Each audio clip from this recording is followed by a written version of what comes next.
मिल गया है। हमारे साथ इस चर्चा में आज जो खास मेहमान जुड़ रहे हैं वो बहुत बेबाकी से और बहुत दमदार तरीके से अपनी बात सदन में रखते हैं, क्योंकि जब वो बोलते हैं तो तमाम लोग सुनते भी हैं। हमारे साथ संजय सिंह हैं, आम आदमी पार्टी के वरिष्ठ नेता और सांसद, राज्यसभा में लगातार आम आदमी पार्टी की कमान, वो नेता है आम आदमी पार्टी के और कमान संभालते हैं। तो संजय जी बहुत बहुत शुक्रिया। मुझे याद है एक मौसम वो था जब हम विजय चौक पे मिले थे 5-6 महीने पहले, जब सियासी मौसम की शुरुआत हुई थी, और आज हम दोबारा मिल रहे हैं। लेकिन तब से अब तक सियासत ने बहुत बड़ी करवट ले ली है। एक टाइम ही ऐसा था कि प्रधानमंत्री नरेंद्र मोदी की जो छवि थी वो बहुत एक भी दाग नहीं था, एक भी कोई सवाल आप लोग खड़ा करते थे तो वो टिक नहीं पाता था। लेकिन आज शोर काफी मचा हुआ है और कहीं ना कहीं बीजेपी को भी खलबली और खुजली हो रही है। क्या आपको लगता है कि बैकफुट पर है बीजेपी अडानी वाले मामले में लेके? क्योंकि लोकसभा से राज्यसभा तक आते आते बीजेपी का स्टैंड और चेयरमैन साहब का भी स्टैंड बदला हुआ। यहाँ विपक्ष के नेताओं को एक तरीके से बोलने ही नहीं दिया जा रहा। देखिए, पहले दिन से हम लोगों की डिमांड क्या थी और ये ऐसे क्यों प्रस्तुत किया जा रहा है कि Adani is India, India is Adani. Adani is not India. ये 140 करोड़ लोगों का हिंदुस्तान है। पूरी की पूरी भारतीय जनता पार्टी और सरकार अडानी के साथ क्यों खड़ी है? राष्ट्रीय स्वयंसेवक संघ जो चाल, चरित्र और चेहरे की बात करता है, नैतिकता की बात करता है, वो आज अडानी के पीछे क्यों खड़ा हुआ है? दरअसल अडानी नहीं है, अडानी है नरेंद्र मोदी। इसीलिए मैं इसको कहता हूं ये मोदी अडानी महाघोटाला है। ये अकेले अडानी महाघोटाला नहीं है, ये मोदी अडानी महाघोटाला। और ये बात मैं क्यों कहता हूं? क्योंकि मोदी जी ने रेल दिया, मोदी जी ने तेल दिया, मोदी जी ने स्टील दिया, मोदी जी ने सीमेंट दिया, मोदी जी ने कोयला दिया, मोदी जी ने गैस दिया, सड़क दिया, बिजली दिया, पानी दिया, सी पोर्ट दिया, एयरपोर्ट दिया।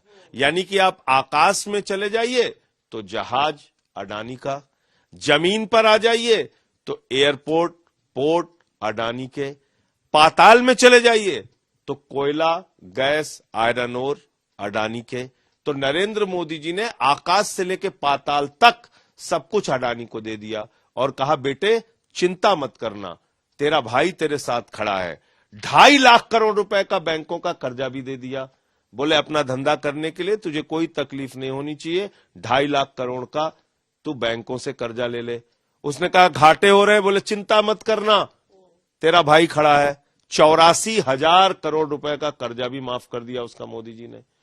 आपको 2.5 लाख रुपए का कर्जा चाहिए हो मौसमी जी, आपके चप्पल घिस जाएंगे बैंकों से दौड़ दौड़ के।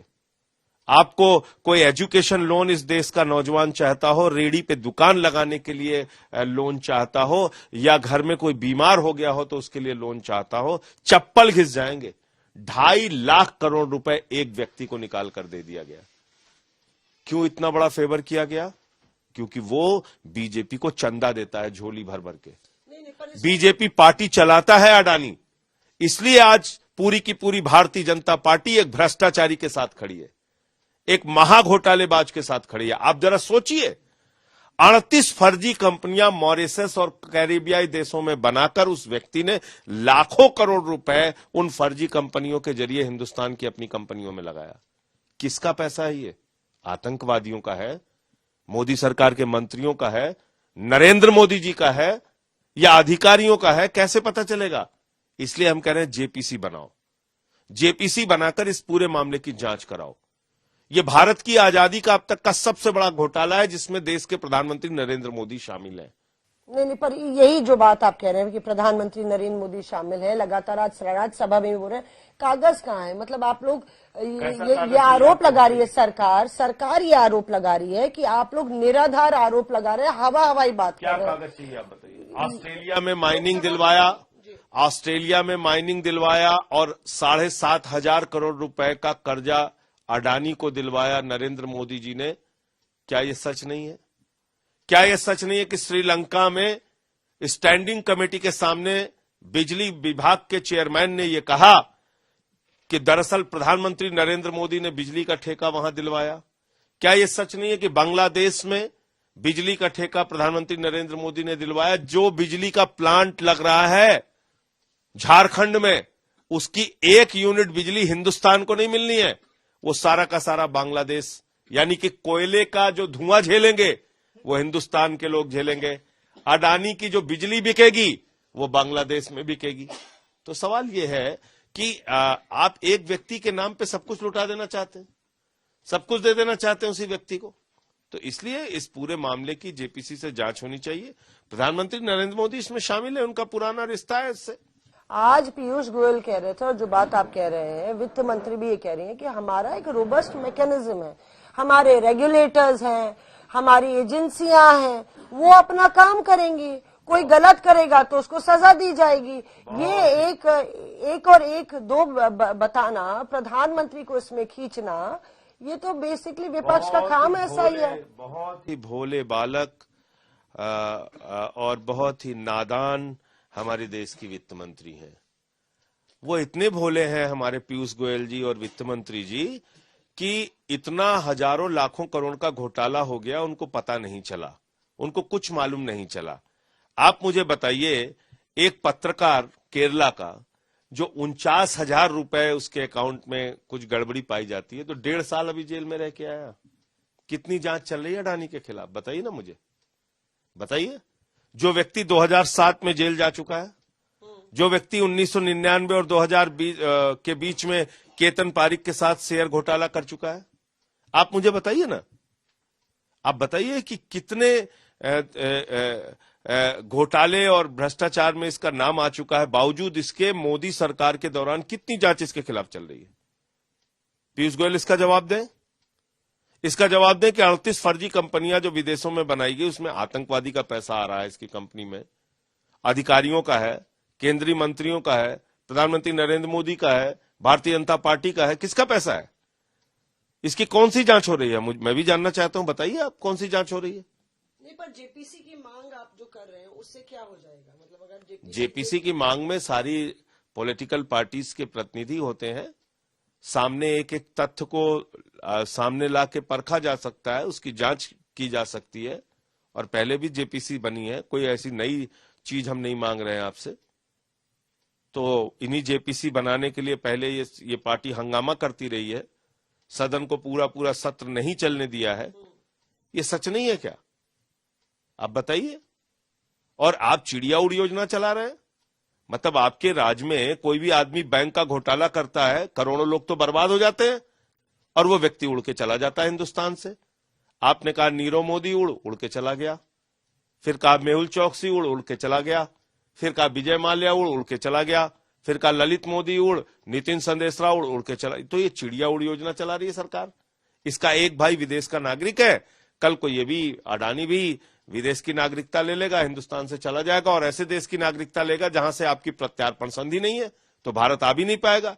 आखिर एलआईसी और एसबीआई में जिन लोगों का करोड़ों रुपए डूब रहा है, क्या आरएसएस उनको पैसा देगी, या बीजेपी देगी, या प्रधानमंत्री नरेंद्र मोदी अपने खाते से देंगे?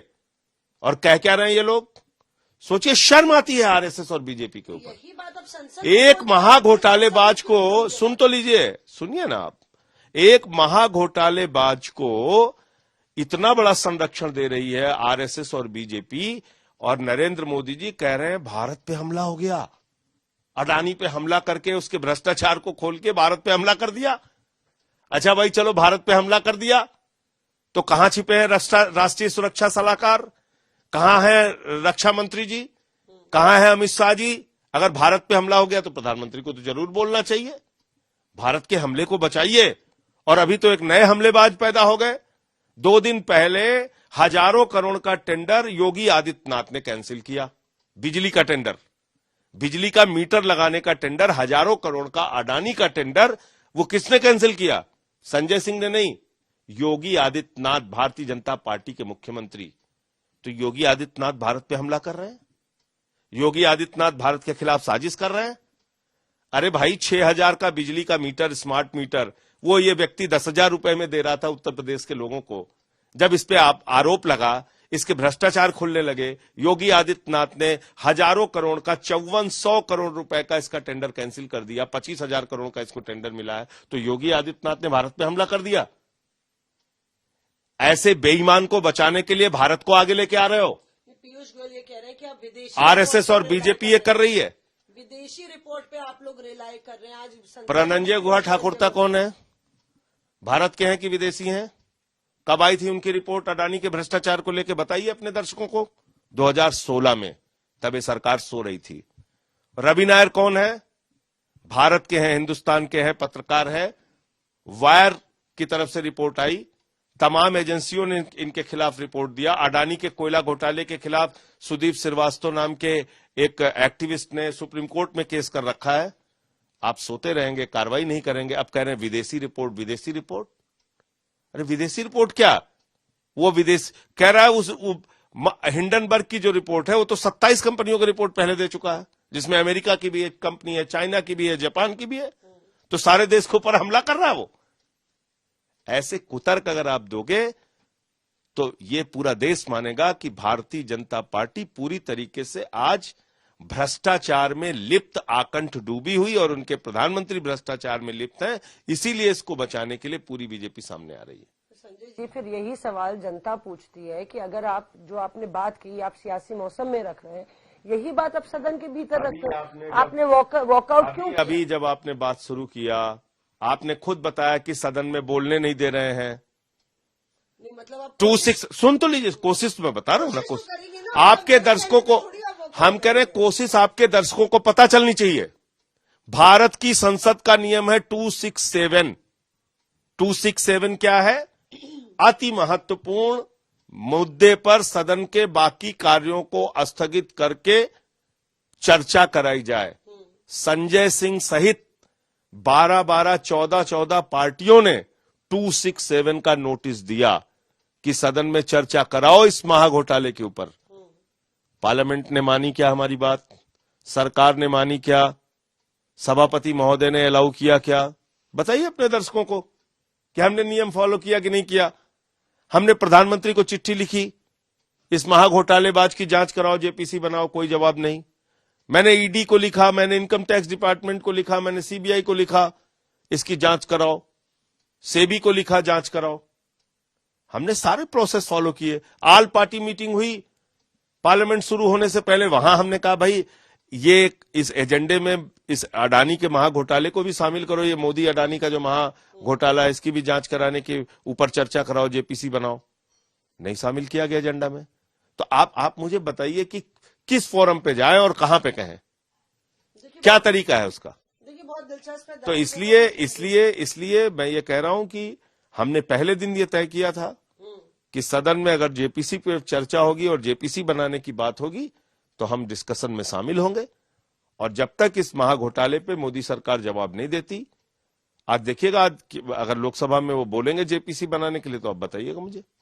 देखिए, आप लोग को बता दें कि दर्शकों को कि लगातार लगभग 15-16 विपक्षी पार्टियां जो है वो जेपीसी की मांग करें, जैसे कि संजय सिंह ने भी बताया। और सबसे बड़ी बात यह है कि एक ऐसा मुद्दा जिसमें पूरी विपक्षी दल एक साथ लामबंद है, लेकिन लगातार 2-3 दिनों से गतिरोध जारी था। और उसके बाद शिफ्ट इन स्ट्रैटेजी कुछ पार्टियों की हुई कि राष्ट्रपति के अभिभाषण पे थैंक्स, जो मोशन है, मोशन ऑफ थैंक्स, उसको हम लोग को करना चाहिए ताकि गतिरोध के खत्म करके एक बोलने का मौका मिले और बोलने का जरिया मिले, जनता तक आवाज पहुंचे। पर दूसरी तरफ आप देखिए कि आज जो राज्यसभा में सीन देखने को मिला, कल राहुल गांधी ने काफी आक्रामक तरीके से लोकसभा में बात रखी। जिस तरह से आपने भी उनका भाषण सुना होगा, एक एक फैक्ट्स राहुल गांधी ने रखे और वो पूरा 40-42 मिनट का भाषण हुआ।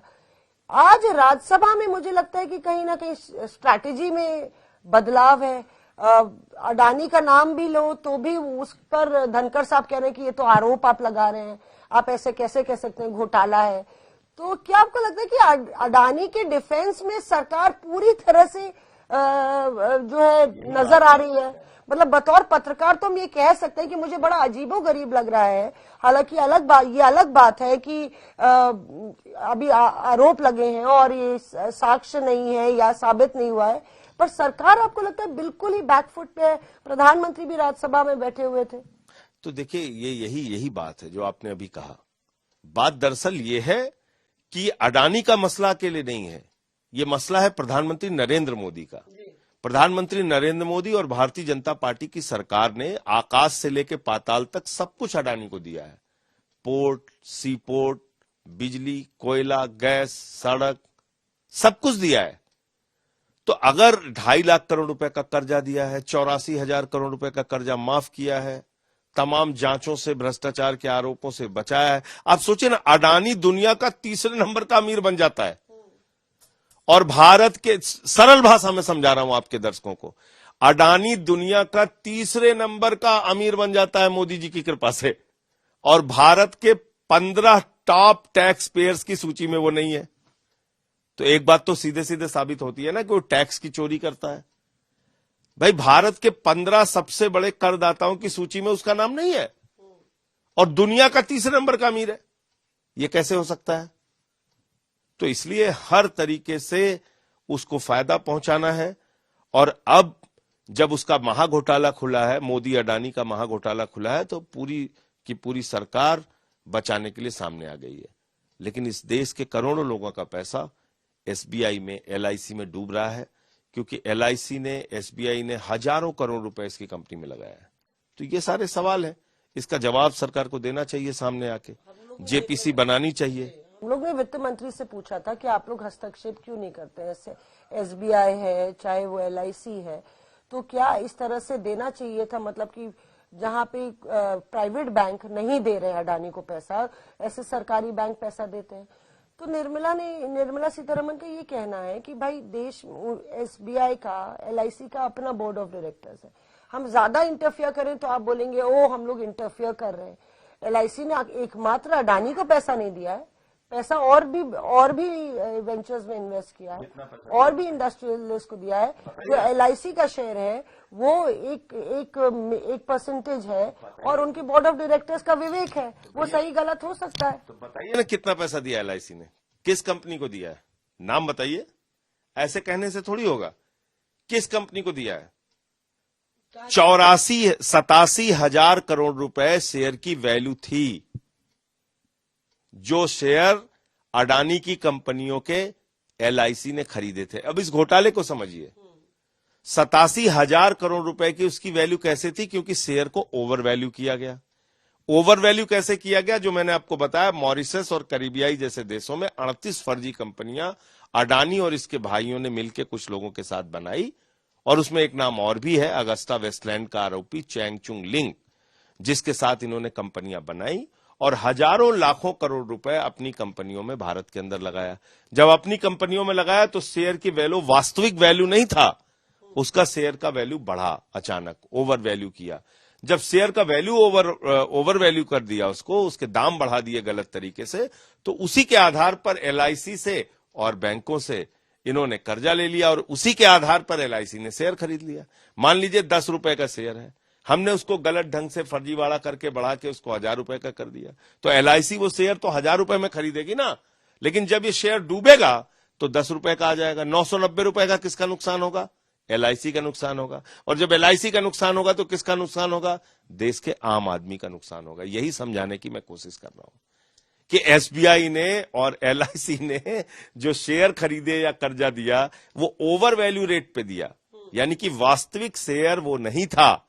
ये एक बहुत बड़ा फ्रॉड है और जनता के साथ धोखा है, क्योंकि करोड़ों लोगों का पैसा एसबीआई और एलआईसी में लगा है, और पिछले दिनों में लगभग 52,000 करोड़ रुपए एलआईसी के डूबे हैं। और जब मैं कह रहा हूं 52,000 करोड़ रुपए एलआईसी के डूबे हैं, तो 52,000 करोड़ रुपए एलआईसी में पैसा लगाने वाले लोगों के डूबे हैं। इसी तरीके से हजारों करोड़ रुपए एसबीआई के डूबे हैं। तो ये मैं बताने की कोशिश आपको कर रहा हूं कि आज अगर इतना बड़ा एक फ्रॉड हुआ है, उसके लिए हम जेपीसी की मांग कर रहे हैं, तो भारत की सरकार और नरेंद्र मोदी जी क्यों भाग रहे हैं? यहाँ पे आप देखिए कि किस तरह से लगातार 12 से 13 बार जो चेयरमैन है वो खड़े हुए, और उन्होंने खड़गे साहब के लिए बोला कि वो अपने आप को खुद डिफेंड कर सकते हैं, वो नेता हैं विपक्ष के, और जयराम रमेश और बाकी लोग जब खड़े हुए कि आप उनकी स्पीच को रोक रहे हैं, इंटरप्ट कर रहे हैं, तो उस पर जो है उन्होंने कहा कि खड़गे जो है खुद सक्षम है। और कहीं ना कहीं एक ही सुर और स्वर नजर आए, चाहे वो पीयूष गोयल हो या फिर चेयरमैन साहब जो हैं, वो कह रहे थे मैं इधर दाई, मैं लेफ्ट नहीं हूं, मैं राइट नहीं हूं, मैं जनता के साथ हूं, कॉन्स्टिट्यूशन के साथ हूं। क्या यही वजह थी कि आप लोग ने, क्योंकि कांग्रेस चर्चा में हिस्सा ले रही थी, आप, शिवसेना, टीएमसी, तीनों लोग गांधी स्टैचू पे चले गए? मैं जानता था कि यही करेंगे लोग। ये अडानी के साथ मिलकर घोटाला करने वाली सरकार है। आप बात को समझिए, नरेंद्र मोदी इस घोटाले में शामिल है, मैं नाम लेके बोल रहा हूं। तो पैसा उनके पास है, नरेंद्र मोदी के पास पैसा गया। आप कह रहे प्रधानमंत्री पर आप आरोप लगा रहे हैं। पैसा गया, पूछिए ना कितना चंदा दिया है, जब हिसाब देना बीजेपी को कितना चंदा दिया है। मैंने तो कंपनी का नाम भी बताया था, DHFL। उसने 29 करोड़ रुपए चंदा दिया था, 42,000 करोड़ का घोटाला किया, कोई कार्रवाई नहीं उसके खिलाफ। बताइए आप मुझे। तो ये बेईमानों के, जैसे होता ना, डाकुओं के सरदार हैं ये लोग। तो मोदी जी की सरकार एक डाकुओं की सरदार है। इसने चंद डाकू इकट्ठा कर रखे हैं देश को लूटने के लिए। वो देश के लोगों को लूट रहे हैं और उसकी सरदारी ये लोग कर रहे हैं। ये बात को समझने की जरूरत होगी। ये राजनीति के ऐसे माफिया और ऐसे डाकू गब्बर सिंह हैं जो पूरा गैंग चला रहे हैं देश के अंदर। देश को लूटो और पैसा इन बेईमानों से, इन भ्रष्टाचारियों से लेके और विधायक खरीदते हैं देश भर में, सरकारें गिराते हैं, खरीदते हैं। आप कह रहे हो उस कमाई से पॉलिटिकल गेन के लिए लगाया? 100% चुनाव लड़ने के लिए और विधायक खरीदने के लिए अडानी का पैसा लगाते हैं लोग। और किस लिए पैसा चाहिए इनको? आप जो कह रहे हैं ना, वो कुछ ना कुछ राहुल गांधी से मेल खा रहा है। कल राहुल गांधी, अरे भाई मैं 2 साल से बोल रहा हूँ मौसमी जी, आपको सुनाई नहीं पड़ता। नहीं, मुझे चलिए, राहुल गांधी जी ने बोला, अच्छी बात है, मैं उस पर, मैंने कहा अडानी का मसला तो अभी आया है ना। अच्छा, मैं 6 महीने पहले अगर दिखाऊं आपको मैंने अडानी पे क्या बोला है तो? अरविंद केजरीवाल ने अभी तक कुछ नहीं बोला इस पर। आम आदमी पार्टी की पार्लियामेंट में पूरी जो शक्ति है, पूरी ताकत है, हम अडानी के मुद्दे को उठा रहे हैं।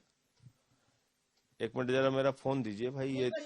ये अडानी पे हमेशा हमने बोला है, सवाल किया है। इसमें जो कल आपने राहुल गांधी को सुना, जो राहुल गांधी जो बात कर रहे हैं उस पर भी उनके खिलाफ ब्रीच ऑफ प्रिविलेज ले आया गया। अरे ये सब ड्रामेबाजी से कुछ नहीं होता भाई। सीधे जवाब चाहिए। ट्रेडिशन देखा है लोगों को जवाब नहीं, मैं कह रहा हूं अगर आप चाहिए भी।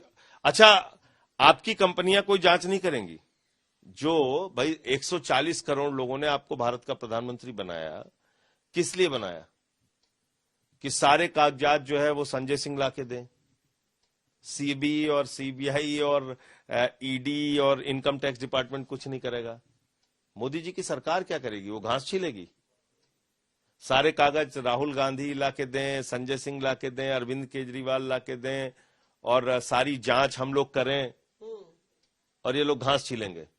खाली जनता का वोट लेंगे और भ्रष्टाचार मुक्त बनाने का, भारत बनाने का फर्जी दावा करेंगे और कागज हम लाके देंगे। हमने इतने सारे तथ्य बता दिए, तुम लाओ ना कागज। देखिए आप कब मैंने बोला है, आपके दर्शकों को सुनना चाहिए। उसको ये सनक है, हमको अपने मित्र को अमीर बनाना है, हमको अपने मित्र को अमीर बनाना है, हमको अपने मित्र को दुनिया का सबसे बड़ा अमीर बनाना है। और मालूम है मान्यवर, उसको कितना कर्जा दिया इस सरकार ने? 2.5 लाख करोड़ रुपए, 2.5 लाख करोड़ रुपए मान्यवर, 2.5 लाख करोड़। जीरो लगाते लगाते थक जाएंगे।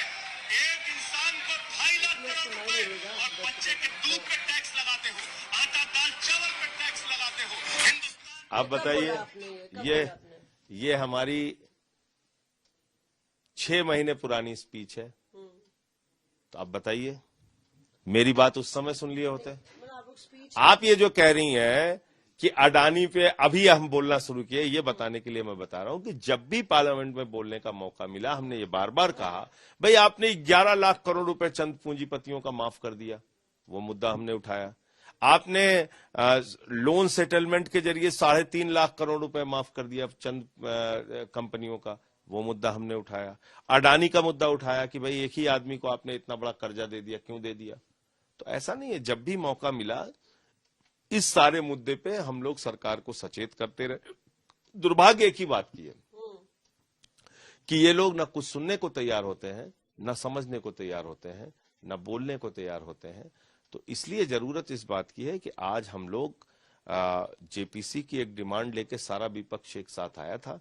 चर्चा में शामिल होने की स्थिति आप खुद ही बता रही हैं और देख रही हैं, पूरा देश देख रहा है, किसी को बोलने ही नहीं दे रहे हैं। नहीं, पर उसमें वहां पे बड़ा दिलचस्प ये हो गया संजय जी कि वहां पे धनखड़ साहब ने एक बात कह दी। उन्होंने बोला कि यहाँ पे वही बात कही जाएगी जो नेशनल इंटरेस्ट में है, जिसको लेके खरगे साहब काफी तिलमिला गए। उन्होंने कहा कि अगर हम सच बोले तो हम एंटी नेशनल हैं। तो क्या ये स्थिति आ गई है? क्योंकि वहां पे 3 कोने हो गए थे, एक धनखड़ साहब का था, एक पीयूष गोयल लगातार बोल रहे थे। भाई देखो, अडानी का महाघोटाला जो है वो भारत के प्रधानमंत्री से जुड़ा हुआ है, भारतीय जनता पार्टी से जुड़ा हुआ है। तो उसको वो क्या उनके पॉलिटिकल इंडिया जुड़ा हुआ है, उनके पॉलिटिकल राइज से जुड़ा हुआ है, आप कह रहे हैं? हाँ हाँ बिल्कुल। गुजरात के मुख्यमंत्री के बाद वो देश के प्रधानमंत्री बने। एकदम उनके रिश्ते आज से नहीं, अडानी से बहुत पहले से हैं। उनकी जहाज वाली जो फोटो है वो मुख्यमंत्री के दौरान की फोटो है, जब वो मुख्यमंत्री थे तब उनके जहाज वाली फोटो है अडानी के साथ की। वो बात मैं नहीं कह रहा हूं, मैं तो एक बात ये कह रहा हूं कि ये जो तथ्य सामने आए हैं, अब इसमें सरकार और प्रधानमंत्री जी बुरी तरीके से फंस गए हैं और इसीलिए वो लोग जांच नहीं कराना चाहते हैं। अडानी का नाम सुन के इनको करंट क्यों लगता है 440 वोल्ट का? क्योंकि उसका कनेक्शन प्रधानमंत्री नरेंद्र मोदी से, यही बात है। तो इसलिए कौन बोलेगा? अपने आका के खिलाफ कौन सुनेगा, बताइए आप? अडानी जो है वो दरअसल पूरे दुनिया में यही मैसेज दे दे के तो लूट रहा है कि हम मोदी जी के सबसे करीबी परम मित्र हैं, और उसका धंधा चल रहा है। लगातार इजराइल गंदा है पर धंधा है ये।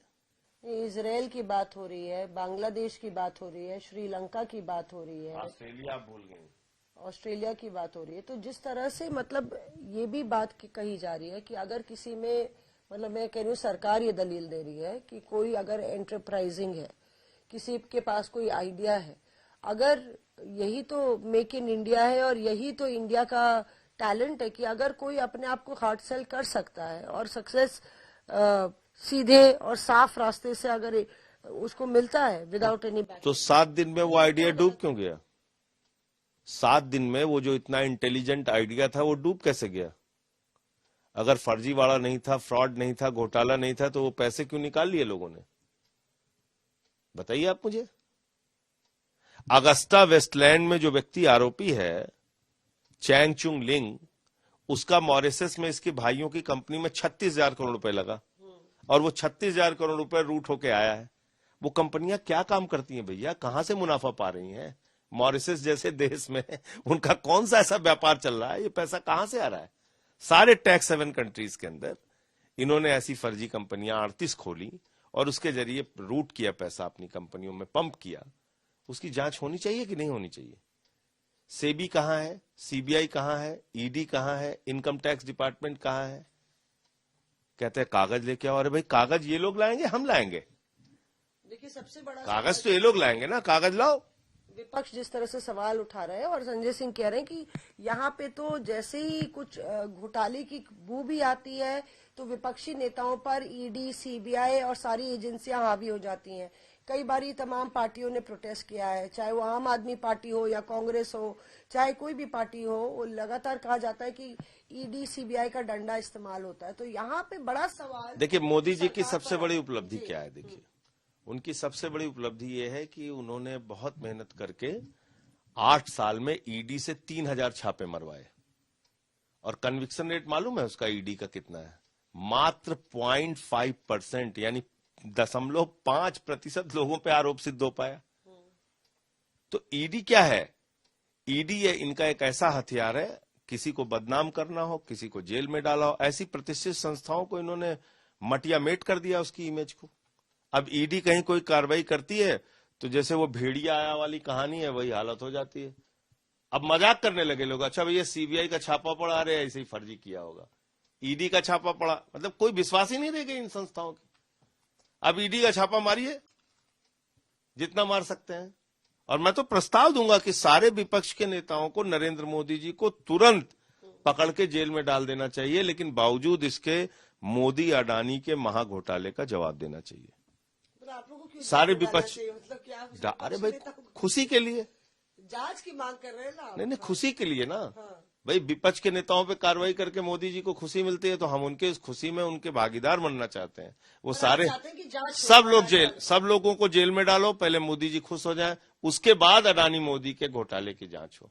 पर अब ये कहाँ जा रहा है, ये जो आप लोग की मांग है, ये जेपीसी ये ऐसे नहीं रुकेगी मौसमी जी, ये जान लीजिए। में जाएगी। हाँ 100%। कल यूपी में ना ऐसे नहीं, कल यूपी में मैंने प्रदर्शन कराया आम आदमी पार्टी की ओर से। हमारी पार्टी आने वाले दिनों में पूरे देश में इसको लेके एक बड़ा आंदोलन और प्रदर्शन करने जा रही है। आज हरियाणा में हमारा प्रदर्शन हो रहा है, छोड़ेंगे नहीं इनको। ये ना महानायक झोला लेके भाग जाएंगे। वो झोले में है क्या, ये जानना चाहता है, ये देश जानना चाहता है कि उस झोले में क्या है। ये झोले में क्या है, कह रहे थे ना झोला लेके भाग जाऊंगा, तो अब पूछ रहे भैया झोले में क्या है। झोले में अडानी की माइनिंग है, गैस है, स्टील है, सीमेंट है। झोला बहुत बड़ा है, अकेले नहीं भाग पाएंगे मोदी जी।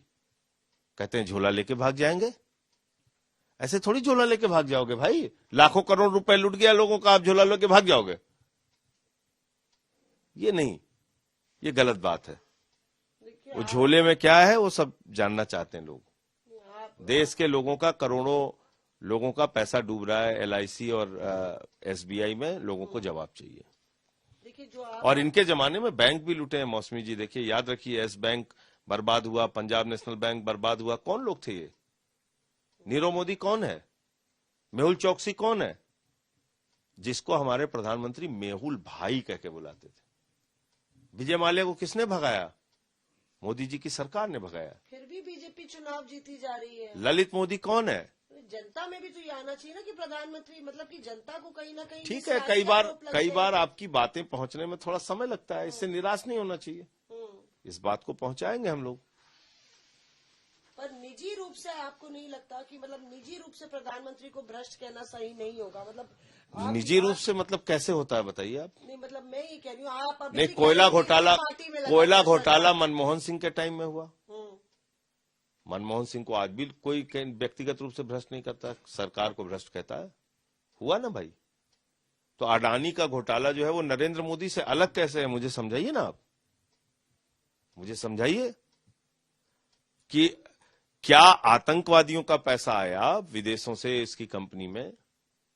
क्या मोदी सरकार के मंत्रियों का पैसा आया इसकी कंपनी में? क्या बीजेपी के नेताओं का पैसा आया या प्रधानमंत्री नरेंद्र मोदी का पैसा रूट होके आया? किसका पैसा आया, ये देश जानना चाहता है। LIC में, SBI में जो लोगों का पैसा डूब रहा है, उसकी जवाबदेही किसकी है? आपको मालूम है बैंकों के नियम। अगर कोई बैंक डूब जाए तो पहले तो 1 लाख रुपए मिलता था, अब शायद 5 लाख रुपए मिलेगा आपको। आपका करोड़ों रुपए भी डूब जाए, बैंक अगर डूब गई तो आपको 5 लाख रुपए देके कह दिया जाएगा घर जाइए आराम से, कोई दिक्कत नहीं। अच्छा देखिए, मैं बार बार ये कह रही हूँ कि इस बार विपक्षी दल जो है एक ही सुर में नजर आ रहे हैं, एक ही स्वर में बोलते हुए नजर आ रहे हैं। और इसके बाद हम लोग क्लोज करेंगे। तो राहुल गांधी जो बात कह रहे हैं और आप लोग जो बात कह रहे हैं वो इस बार अलग नहीं है, एक ही बात। हाँ, जेपीसी की डिमांड सारे भ्रष्ट है, प्रधानमंत्री से जुड़े हुए अडानी और जेपीसी की मांग। सारे लोग जेपीसी की मांग कर रहे हैं, संपूर्ण विपक्ष जेपीसी की मांग कर रहा है। उसमें सारी पार्टियां शामिल हैं।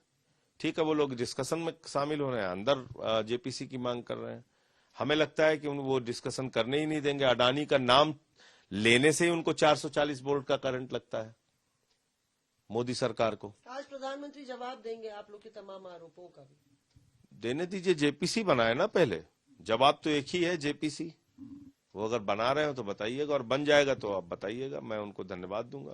नहीं, पर जेपीसी क्या आपको लगता है कि सरकार जेपीसी के लिए मानेगी? क्योंकि एक तरफ आप देखिए नहीं मानेगी, यही तो मैं आपसे कह रहा हूँ, क्योंकि मोदी जी इसमें शामिल है। फिर आपके पास सड़क पर जाएंगे। 1 साल तक आंदोलन हुआ किसानों का, आपको याद होगा, उसमें मुझे सस्पेंड किया गया था। मैंने उस समय भी कहा था ये काला कानून मत लो।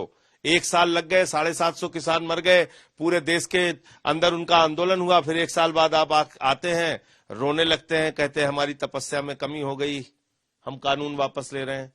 क्यों भाई? अच्छा, वो तपस्या उनकी तब पूरी हुई जब यूपी का चुनाव था, तब कहने लगे हमारी तपस्या में कमी हो गई, हम जा रहे हैं गुफा में। तो ये इस तरीके से अगर आप काम करेंगे तो इस बात को पूरा देश देख रहा। आप बताइए कि मनीष सिसोदिया का एक 7 साल गड़ा मुर्दा, 7 साल पुराना गड़ा मुर्दा निकाल के, ऐसे समय में जब अडानी का महाघोटाला चल रहा है, मोदी अडानी का, तब वो सामने लेके आ रहे हैं उसको, जिसमें ना कोई सच्चाई है ना कोई तथ्य है। तो डाइवर्जन की इनकी पॉलिटिक्स रहती उस है। पे मैं आने वाली थी कि मतलब अभी जो है लगातार इस बात को लेके, स्नूपिंग को लेके बीजेपी जो है ये फर्जी बेबुनियाद आरोप हैं इस तरह के। और मैं फिर यही कह रहा हूं कि आप विपक्ष के सारे लोगों को पहले तो जेल में डालिए और उससे आप अपनी खुशी आसमान पे पहुंचाइए। लेकिन मोदी अडानी के महाघोटाले की जांच कराने के लिए जेपीसी बनाइए। संपूर्ण विपक्ष को आपको लाठी से मारना हो, जेल में डालना हो, कल करना चाहते हो आज करिए, आज करना चाहते हो अभी करिए, सबको हेलीकॉप्टर भेज के गिरफ्तार कराइए, उसके आगे भी अगर कोई मंशा हो वो भी पूरी कर लीजिए, लेकिन मोदी और अडानी के महाघोटाले की जांच कराने के लिए जेपीसी बनाइए। सीधी बात है। अच्छा, मुझे बताइए, क्या ये मांग और ये मुद्दा विपक्ष को एकजुट करेगा? क्योंकि 2024 की लड़ाई शुरू हो गई है, निश्चित रूप से गिनती शुरू हो गई है, तो क्या ये एक ट्रिगर पॉइंट होगा? निश्चित रूप से हर पॉलिटिकल पार्टीज जिनके अंदर थोड़ी सी भी समझ है वो इस मुद्दे को आगे लेके जाएंगे, जनता के बीच में लेके जाएंगे, इसको उठाएंगे। और अगर ये मुद्दा लोगों के बीच में गया तो देश में एक बहुत बड़े आंदोलन का रूप लेगा। पर आप लोग के लिए भी तो दिक्कत है ना संजय जी, आप लोग मुझे हाउस जाना है। मैं बस खत्म कर रही हूँ कि ये आप लोग आपस में कंपटीशन में लग जाते हैं कि कौन ज्यादा, कोई कंपटीशन नहीं है, कौन लीड रोल में रहेगा, इसमें क्या कंपटीशन बताइए? राहुल के आगे रहेगा? नहीं, कंपटीशन तो आप बताइए ना, इसमें कंपटीशन बताइए। एक भ्रष्टाचार के मामले में सारे लोग जेपीसी की मांग कर रहे हैं, कौन सी कंपटीशन की बात है? जो भ्रष्ट सरकार है नरेंद्र मोदी जी की, वो कराने को तैयार नहीं है जेपीसी। बस इतनी सी बात है। चलिए, बहुत बहुत शुक्रिया संजय जी, आप हमारे साथ जुड़े। लगातार संजय सिंह अडानी वाले मसले पर पार्लियामेंट में आम आदमी पार्टी की तरफ से बड़ी प्रखर होकर वार कर रहे हो और लगातार विपक्षी दल इस पे सरकार के साथ नोकझोंक